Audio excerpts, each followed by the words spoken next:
আপনি কি বুক জ্বালা, পেট ফাঁপা বা মাঝে মধ্যে তীব্র পেট ব্যথায় ভোগেন? অনেকে ভাবেন সবই গ্যাস, কিন্তু বাস্তবে গ্যাস, অ্যাসিডিটি আর আলসার এই তিনটি এক জিনিস নয়। আজকের ভিডিওতে আমরা সহজ ভাষায় বুঝব গ্যাস কি, অ্যাসিডিটি কি, আলসার কি এবং কোন লক্ষণ হলে সতর্ক হওয়া জরুরি। ভিডিওটি শুধু হেলথ অ্যাওয়ারনেসের জন্য। প্রথমে আসি গ্যাসে।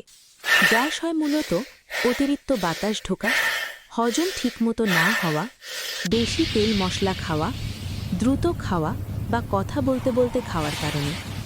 গ্যাসের লক্ষণ: পেট ফাঁপা, ঢেকুর, পেট ভারী লাগা, মাঝে মাঝে বুকে চাপ। সাধারণত গ্যাসের ব্যথা খাবারের পর বাড়ে এবং অবস্থান পরিবর্তনে কমে। এখন আসি অ্যাসিডিটিতে। আমাদের পেটে হজমের জন্য অ্যাসিড তৈরি হয়, কিন্তু যখনই অ্যাসিড বেশি তৈরি হয় বা উপরে উঠে আসে তখনই অ্যাসিডিটি। অ্যাসিডিটির লক্ষণ: বুক জ্বালা, গলা জ্বালা, মুখে টক পানি আসা, খালি পেটে সমস্যা বেশি। অ্যাসিডিটি বাড়ায় অনিয়মিত খাওয়া, অতিরিক্ত চা কফি, ঝাল খাবার, মানসিক চাপ।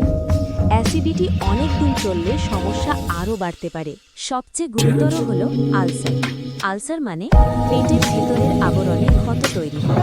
আলসারের লক্ষণ: তীব্র পেট ব্যথা, খালি পেটে ব্যথা বাড়ে, খাবার খেলে সাময়িক কমে, বমি বা কালো পায়খানা।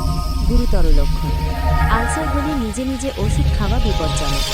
সহজভাবে বললে, গ্যাস, পেট ফাঁপা, চাপ; অ্যাসিডিটি, বুক ও গলা জ্বালা; আলসার, ক্ষত, তীব্র ব্যথা। সব ব্যথা গ্যাস নয়। এই লক্ষণগুলো হলে দেরি করবেন না। নিয়মিত পেট ব্যথা, রক্ত বমি, কালো পায়খানা, ওজন কমে যাওয়া, ব্যথায় ঘুম ভেঙে যাওয়া।